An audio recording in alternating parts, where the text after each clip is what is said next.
कोणी ज्येष्ठ नागरिक म्हणायला नको आणि एखादी काठी भेट द्यायला नको. ही जी पिढी आहे या पिढीनं काठीचा मार खालाय. आताच्या पिढीला काठीचा मार माहीत नसेल. तर आपण आज सगळा आनंद सोहळा आहे बाबा. आज टेन्शन घ्यायचं काम आहे काही टेन्शन आहे का? आयुष्याचा अपार कष्ट करण्याचा काळ गेलाय आणि आता आनंदाचा काळ चालू आहे. आपल्या नातवाचा वाढदिवस दर महिन्याला होत असेल, आपली सुनबाई आपली नातसून दर महिन्याला आपल्या नातवाचा वाढदिवस घालत असेल, पण आता तुमचा हा अभिष्टचिंतन सोहळा व्हावा यासाठी या सगळ्या मंडळींनी खूप प्रयत्न केला आहे. तर तुम्ही तुमची काठी एकदा थोडी बाजूला ठेवा, त्यांच्यासाठी एकदा जोरात टाळ्या वाजवा. या सगळ्या आयोजकांनी तुमच्यासाठी एवढी मेहनत घेतली आहे. तरी आता एक आजी होती तिथे मगाशी ती म्हणतो ती मला काठी मिळाली नाही. तर नाही दिली ती, मी सांगतोय तर काठी मिळाली नाही म्हणे. तर हा जगण्याचा आधार म्हणून काठी दिलेली नाही. वेगवेगळ्या भेटवस्तू भरपूर दिल्या जातात, पण ही काठी तुम्हाला अशा काळात सप्रेम भेट दिली आहे ज्या काळात आपल्याला काठीचा आधार असतो. ही काठी फक्त आपल्या शरीराला आधार देत नाही तर ती मनाला सुद्धा आधार देते. तुमच्या सगळ्यांचा अभिष्टचिंतन सोहळा करताना तेवढाच उद्देश होता. या गावच्या जडणघडणीसाठी तुमच्या सगळ्यांचं खूप मोठं योगदान आहे. ज्या काळात तुम्ही शेती केली त्या काळात ती प्लॉट पाडून विकली नाही.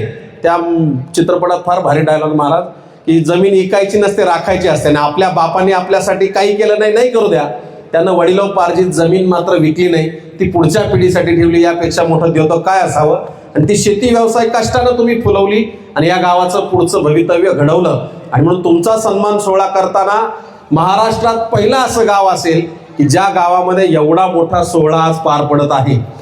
आपल्या मुलांचे नातवांचे वाढदिवस दर महिन्याला दर वर्षाला होतात. खूप सगळे लोक लागन तसं जेवण घालतात, पण आपल्या या गावच्या या पिढीचा हा इतका मोठा अभिष्टचिंतन सोहळा होतोय. भरपूर अभिष्टचिंतन सोहळे पाहिले, पण एवढा सुंदर नियोजित सोहळा पाहिला नाही. या सगळ्यासाठी खूप माणसांनी योगदान दिलं. आता वेळ आहे आपल्याकडे म्हणून त्यांची नावं वाचूयात आणि नंतर प्रास्ताविक घेऊयात. या सगळ्या कार्यक्रमासाठी ज्यांनी योगदान दिलं त्या सगळ्यांचं थोडंसं आभार मानणं उचित आहे. या कार्यक्रमासाठी ज्यांनी अन्नदानासाठी विशेष योगदान दिलं त्या उद्योजक श्री उल्हास बंडोपंत दिघे ते आहेत. ज्येष्ठ नागरिकांच्या सन्मानासाठी सगळ्यांनी साडी दिली होती. ते कैलासवासी सौ सुमन भाऊसाहेब दिघे यांच्या स्मरणार्थ बाळासाहेब भाऊसाहेब दिघे, भारत भाऊसाहेब दिघे. ज्येष्ठ नागरिकांसाठी ड्रेस ज्यांनी दिले होते ते कैलासवासी सौ सत्यभामा ज्ञानदेव खुळे यांच्या स्मरणार्थ व कैलासवासी कॉम्रेड ज्ञानदेव सावळीराम खुळे यांच्या स्मरणार्थ श्री शिवाजी ज्ञानदेव खुळे सर यांनी ड्रेस आपल्याला सगळ्यांना दिले. पेट्या सौजन्य श्री रावसाहेब रघुनाथ आरगडे सर. पुरुषांसाठी शाल श्री बाळासाहेब सर्वनाथ कोल्हे, पोपटराव गंगाधर बाळूंज. महिलांसाठी शॉल दिली होती ती श्री संजय मधुकर दिघे, मधुबन पेट्रोलियम गारगाव. पुरुषांसाठी जी काठी आहे श्री नवनाथ भिकाजी कोल्हे आणि लक्ष्मण कारभारी कोल्हे. विशेष सहकार्य या सगळ्या कार्यक्रमासाठी ज्यांनी दिलं ते जालिंदर बाळकृष्ण दिघे, माजी उपसरपंच, पाणीजारचं सौजन्य. पाणी टँकरची सेवा श्री प्रकाश भानुदास कोल्हे, रांगोळी सुजाताताई गुंजाळ कोल्हे आणि संजोत सीताराम कोल्हे या दोघी ताईंनी आत रांगोळीचं सौजन्य दिलं. ज्येष्ठ नागरिकांसाठी खुर्च्यांची जी व्यवस्था आहे श्री संतोष काबरा. भाकरी आणण्यासाठी ट्रॅक्टरची सुविधा संभाजीराव लक्ष्मणराव कोल्हे. भाकरी बनवण्यासाठी शेड श्री संदीप काळे. भाकरी बनवण्यासाठी विटा बाळासाहेब आरगडे. ड्रेस वाटपासाठी विशेष सहकार्य श्री अमोल आप्पासाहेब दिघे. मंदिर व परिसराची सेवा श्री विठ्ठल महादेव खुळे, पशुपती शंकरराव कोल्हे, सतीश विठ्ठलराव गुंजाळ, इंदुमतीताई कोल्हे आणि खंडेराव पावसे या सगळ्यांचं योगदान यासाठी आहे. याबरोबरच अशी अनेक मंडळी आहेत ज्या सगळ्या मंडळींचं खूप मोठं योगदान आहे. गावच्या सगळ्या भजनी मंडळाच्या वतीने कीर्तनाच्या आयोजनासाठी सुद्धा खूप मोठं सहकार्य लाभलं. या सगळ्या दात्यांचं खूप खूप धन्यवाद. आजच्या या कार्यक्रमाच्या निमित्ताने प्रास्ताविक करण्यासाठी मी आपल्या कोल्हेवाडी गावचं भूषण आणि समनापूरमधील श्री न्यू इंग्लिश स्कूल विद्यालयाचे माजी मुख्याध्यापक महाराज शिवाजीराव खुळे सर यांना विनंती करतो की आपण प्रास्ताविक करावं व पुढील कार्यक्रम. सर इथे आज अतिशय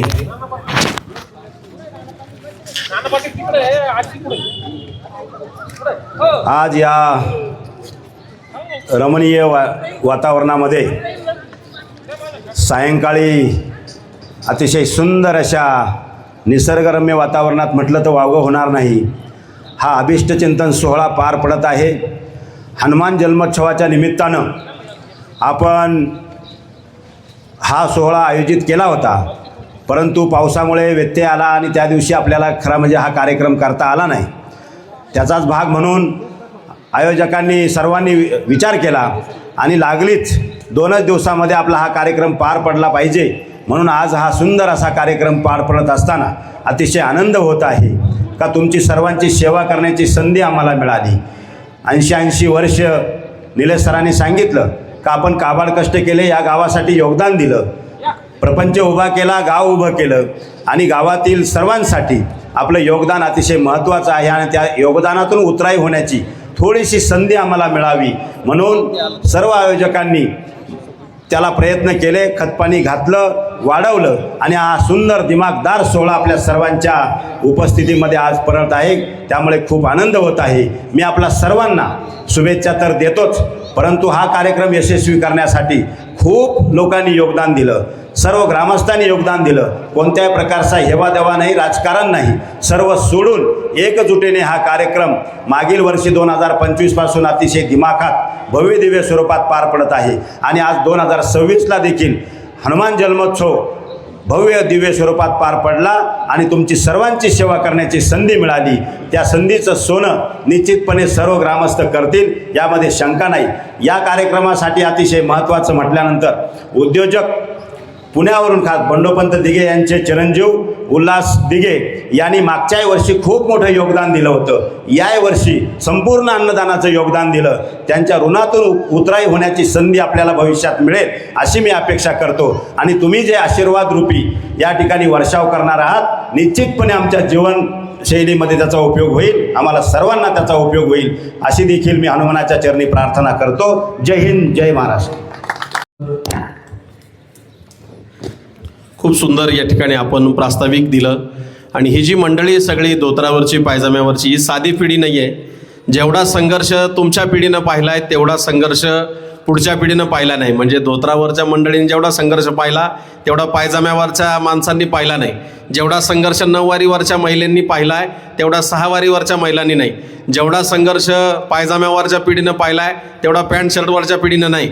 आणि जेवढा संघर्ष तुम्ही पाहिला आहे तेवढा आमची जीन्स पॅन्टवरच्या पिढीनं पाहिला नाही. त्याच्यामुळं हा संघर्ष, ही जाणीव खरी तुम्हाला आहे.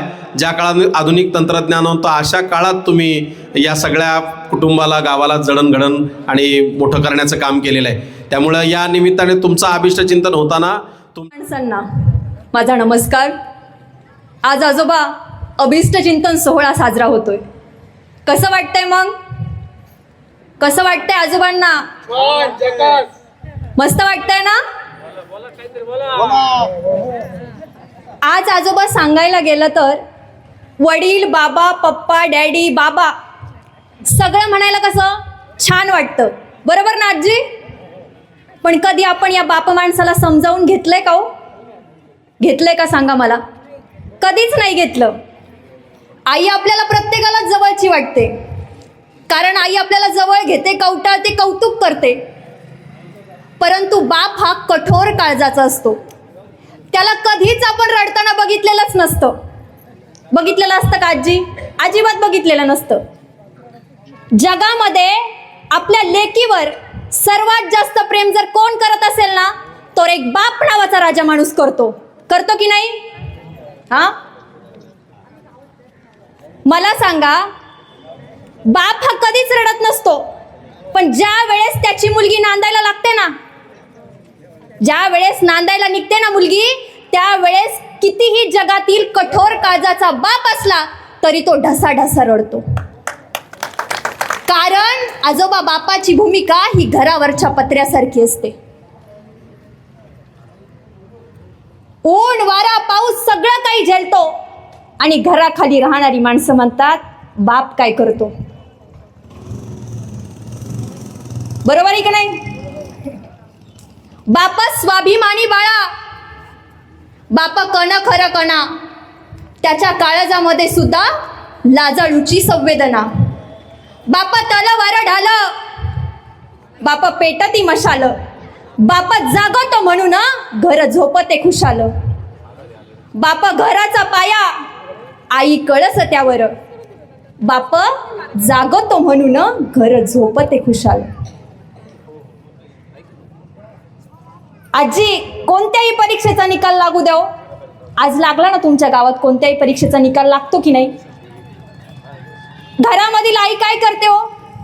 एखाद्या मुलाच्या परीक्षेचा निकाल लागल्यानंतर घरामधील आई आपल्याला मुलाला जवळ घेते, कवटाळते, कौतुक करते. परंतु पेढ्यांचा बॉक्स आणणारा बाबा कुणाच्या लक्षात राहतो का? राहतो का? नाही राहत ना. बाप म्हणजे काय हो? बाप म्हणजे जगण्याचं माप आहे, पाठीवरची थाप आहे. जो रागावला तरीही त्याची माया अमाप आहे, तो म्हणजे बाप आहे. बाप म्हणजे आयुष्याच्या ध्येयाकडे नेणारी शिडी आहे. जो तिखट वागला तरीही आयुष्यभराची गोडी आहे, तो म्हणजे बाप आहे. या बापाला प्रत्येकाने समजून घेतलं पाहिजे की नाही? बाप हा व्यक्त होत नसला तरी लेकरांची काळजी असते त्याच्या मनाला. मला सांगा, बापाच्या सहवासाशिवाय काय किंमत या कमावलेल्या धनाला? आहे का कमावलेल्या धनाला किंमत बापाशिवाय? अजिबात नाही आजी. बाप आहे म्हणून घराला किंमत आहे. बाप घरात असला ना, कुणाची नजर नसते वाकडी आपल्या घराकडे बघण्याची. आणि खरंच आज या कोल्हेवाडीमध्ये हा अभिष्ट चिंतन सोहळा साजरा करतायत या गावातील मुलं, याचा मला खूप अभिमान आहे. उपस्थित असणाऱ्या सर्वच ग्रामस्थांना मी मनापासून आभार व्यक्त करते. मला तुम्ही बोलण्याची संधी दिल्याबद्दल मनापासून धन्यवाद. कविता ऐकायची होती.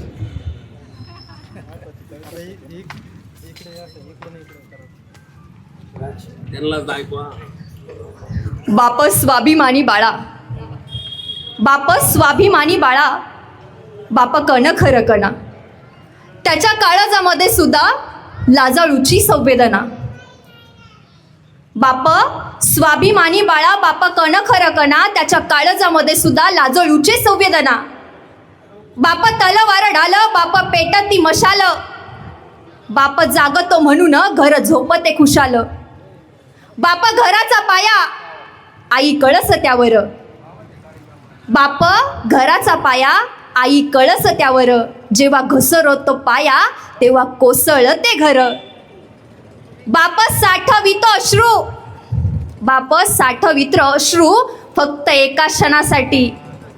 जन्मभराचा रडतो लेक जाताना सासरी. जन्मभराचा रडतो लेक जाताना सासरी. मनापासून धन्यवाद.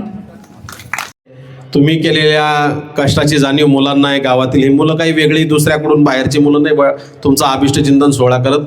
ही गावातलीच पिढी आहे पुढची, ज्यांना तुम्ही संस्कार दिलेले आहेत. आणि म्हणून प्रशांत ठाकरे फार सुंदर लिहितात की दिवसभर काबाड कष्ट केलेला बाप ज्यावेळेला घरी येतो त्यावेळेला घरी आल्यानंतर बापाच्या काळवंडलेल्या पाठीमध्येच मला माझा पांडुरंग विठ्ठल दिसतो. नाईच्या पायाला भेगा पडलेल्या आहे, त्या भेगा पडलेल्या पायातच मला विठ्ठलाच्या रुक्मिणीचं रावळ आणि देऊळ दिसतं. असे कित्येक आजी आजोबा इथं आता असे बसलेले आहेत, डोक्यावर पदर आहे, नाकामध्ये नथ आहे आजीच्या. आणि ज्या आजीने आपल्याला बायको म्हणून आयुष्यात इतकी वर्ष साथ दिली. विचार करा काय काय कष्ट हाल अपेष्टा आपण सहन केल्या. आणि म्हणून या दाम्पत्याला इथं निमंत्रित करायचं, त्यांचा हा सत्कार करायचा, हा त्यामागचा द्योतक सोहळा होता. बरोबर ना आजी? किती वय आहे तुमचं? काय नो किती वय? ध्यानात काय राहिले आता? लग्न कधी झालं होतं बाबा? लग्न कधी झालं होतं? 62ला. तवा कस काय दिसायची आजी? 62. तवा कशी दिसत होती आजी? त्याला ऐक बाबा. आजी कुठे आहे? आजीने आणली. कुठे आहे? गाई कमून नाही आणलं? चालताना जरा त्रास होतो ना अजून धान्य. असं मुद्दाम म्हणताय ते भांडत असं बरं आहे घरी तू नको येऊ माझ्या. एकटेच आले तुम्ही? एकटेच आलो. आता घरी गेल्यावर काय सांगशान आजीला? काय सांगणार आहे, झाला कार्यक्रम बाई व्यवस्थित. आजीने जर फोटो पाहिला ना तुमचा फेटा बिटा बांधून, ती म्हणून फक्त मंडवळ्या बांधायच्या राहिल्या. बरोबर ना? हे बाबांना यांना येतं ना ऐकायला? नाही आजीला येतं का? येत आहे ना? किती वर्ष वय बाबाच? 90. कस काय दिसतंय आज बाबा? तिकडे बघा एकदा. लग्नाच्या वेळेला कसे दिसत होते बाबा? लय सुंदर. वा बाबा कसे बघताय बघा. बाबा कसे बघताय बघा. मस्त सुंदर दिसत होते.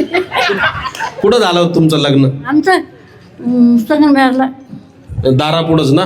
लाला पुढं शेवल्याचा मांडव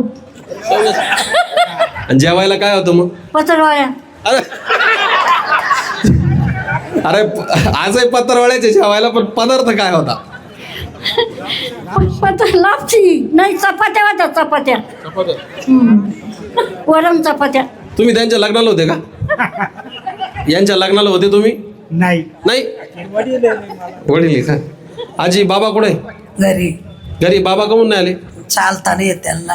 नाटकं करताय, भांडण बिंडण झाला असेल, थकेले. थकले बाबा. हा? झालं, केक मांडा तोपर्यंत तुम्ही. हे लई काढायला बसले, आजी लई काढायला बसलं तुम्ही. जसा नंबर आला तसं. दसा नंबर आला बाबा, 2-2 काठ्या घेऊन बसले तुम्ही. मग 2 काठ्या लागत येतोच. एक आधाराला दुसरी फटकून काढायला. हा, किती वय आहे आता? 83. झालता का असा बड्डे कधी? नाही, कसं काय नियोजन केलं पोरांनी? चांगलं केलं नियोजन. हा भारी झाला बड्डे. हा, बड्डे भारी झाला. पहिलाच बड्डे का मग आता? हा, मा पहिलाच बड्डे. आयुष्यात पहिला बड्डे. पहिला बड्डे. घरात नातवांचे पोरांचे होत असेल ना? ते वाद्यात पण आपल्याला काय हा? पण आज झाला ना दानक्यात. हा, दणका झाला. कसं काय त्यांच्या बद्दल काय वाटतं तुम्हाला? आनंद वाटतो, आनंद. त्या दिवशी कॅन्सल झाला बड्डे, मग काय वाटलं होतं? नाही, काय नाही, आपल्याला काय वाटायचंय. पण आता गेला बड्डे, कॅन्सल झाला पावसामुळे. झालं, पण आता त्या पावसा निसर्गाच्या मोर कोणतं चालणार आहे. परत नियोजन केलं ना सगळ्यांनी. हा, बरं झालं. बरं झालं ना. हे इकडे बसल्या.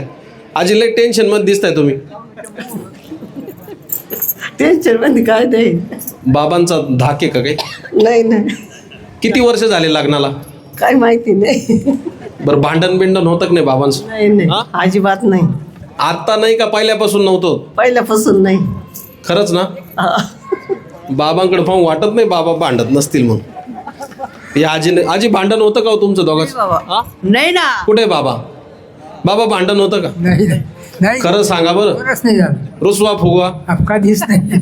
त्यांना माहिती आहे आजची जेवणाची व्यवस्था होईल तुमच्याकडून, उद्याचा प्रॉब्लेम व्हायचा, म्हणून तेच खरं सांगत. बाकी सगळे ठणठण. आजी नथ लय भारी दिसती तुमची. हा, मग किती सुना आहे तुम्हाला? ठीक आहे. तिघी आहे. नथीला वशीला लावित असतील ना? वशिला लागून येतं काही हो गेल्यावर नाही, पण मग आता नथ आहे ना, तुम्ही फक्त म्हणा जी सून चांगली सेवा करेल तिला जाता जाता नथ देऊन जाईल. ते बरोबर आहे. बरोबर आहे ना? एवढा मंत्र पाळा बघा बरं, नाही तर म्हातारीच गायब होऊन जायची रात्रीतून. नाही ते मग भारी बसले तुम्ही ठणठणीत नथ बीत घालून. कसं काय झाला वाढदिवस? नाही, वाढत लय भारी झाला. जोरात झाला ना? जोरात. आता केक कापायचा आहे. हा, बाबा टेन्शन नाही ना काही? बाबा उभे राहा. काय नाव आहे तुमचं? दत्तू गंगाराम खोडे. तुम्ही एकदम कडक मध्ये आले, एकदम जसं काय लग्न करायचंय. लग्न करायचं म्हणजे आता मी आपण कडक मधून पहिल्यापासून कडक ना? किती वर्ष वय आता? 81. हे गावचं काय काय तुम्ही जडणघडण पाहिली? जडणगडी पूर्वीचे जुनं देऊळ होतं बावर खाण्याचं, ते नवीन झालं. हा, ही सोसायटी साध्या इमारती ती, या मोठमोठ्या इमारती झाल्या. आमच्या गावातले कार्यकर्ते माणसं खूप हे त्या बाबतीत खूप हे. बरं, आज 80-85 वर्ष वयाचे पण इथं बाबा बसलेले आहेत. तुमच्या एका पिढीनं बरेचसे मित्र गेले असतील तुमचे. माझ्याबरोबरचे सगळे मित्र गेले, माझे जवळ ठराविक 2-4 राहिले असतील, बाकी सगळे गेले. आज बड्डे होतोय सगळ्यांचा, कसं वाटतं? आता खूप आनंद केला. आमच्या गावातल्या कार्यकर्ते यांनी आमचा बड्डे केला म्हणजे मी खूप त्यांना धन्यवाद देतो. जेवण बिवण? जेवण केलं नाही. नाही अरे, हे ठेवलंय हे चाल. हां, हे जेवण म्हणजे जे लोक लांबून बघत होते ते आज त्यांच्या बड्डेचं जेवायला येतील सगळे. बघा, हात वर करून सगळेजण जोरात टाळी वाजूयात. वा, जोरात टाळ्या वाजूया. क्या बात आहे.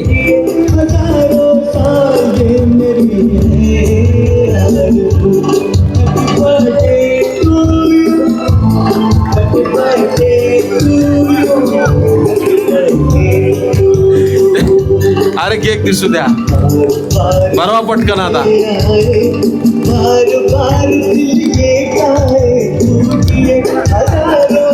ज्यांच्याकडे पाकळ्या नाहीत हात वर करा एकदा सगळ्यांसाठी जोरात टाळ्या वाजवा मनापासून. Happy birthday to you. Happy birthday. चलो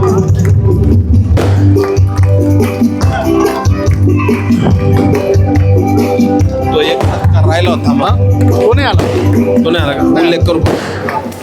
सगळ्यांना विनंती असेल बसून घ्या. आता बसून घ्या सगळेजण बसून घ्या. आता खुर्च्या थोड्या मागे घ्या. पुढे गावकऱ्यांना बसावं लागेल आता कीर्तनासाठी. तर या बाकीच्या ज्या खुर्च्या आहेत ज्याच्यावर ज्येष्ठ नागरिक बसलेले नाहीत त्या थोड्या मागे घ्या शेवटी, म्हणजे इथे पाहुणे गाव ग्रामस्थ बसतील. चला बस. सगळ्यांसाठी महत्वाची सूचना आहे ज्यांचा वाढदिवस आहे. आता इकडे कीर्तनाची पंचपदी सुरू होईल. तुमचा फोटो काढायला फोटोग्राफर येतील. सिंगल फोटो घेतील. मी महाराज मंडळी सर्वांना विनंती करतो की आपण पंचपदीला सुरुवात करावी. मोटरसायकल ज्या इथे मंदिराच्या समोर लावलेल्या आहेत, ज्यांच्या मोटरसायकल आहे कृपया बाहेर नेऊन लावा. इथे बसायला जागा कमी पडते. जेवणाची व्यवस्था जिथे केलेली आपण बाहेर तिथे सुद्धा मोटरसायकल लावू नका. सगळ्यांना विनंती गावकऱ्यांना, गाड्या आपल्याच आहे तेवढ्या बाहेर नेऊन लावा. ज्यांचा वाढदिवस झालाय काका बाबा जाताना एक वृक्ष तुम्हाला भेट दिला जाईल. ज्यांचा वाढदिवस आहे म्हणजे तुम्ही सगळेजण जाताना एक वृक्ष घेऊन जायचा. इतर गावकऱ्यांनी वृक्ष घ्यायला यायचं नाही. ज्यांचा आज वाढदिवस आहे त्यांना एक वृक्ष आपण भेट देतोय. चलो पंचपदीला आपण सुरू.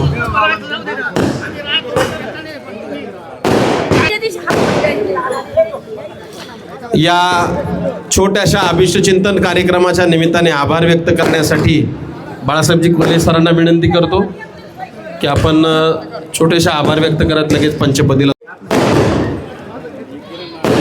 सहकाऱ्यांच्या मनात आला तो मोठा आज होतोय आणि त्याच्यात हा अभिष्टचिंतन सोहळा बाबा पोपटजी वाळुंज असो, आरगडे सर असो, बाळासाहेबजी कोल्हे हे सगळी मंडळी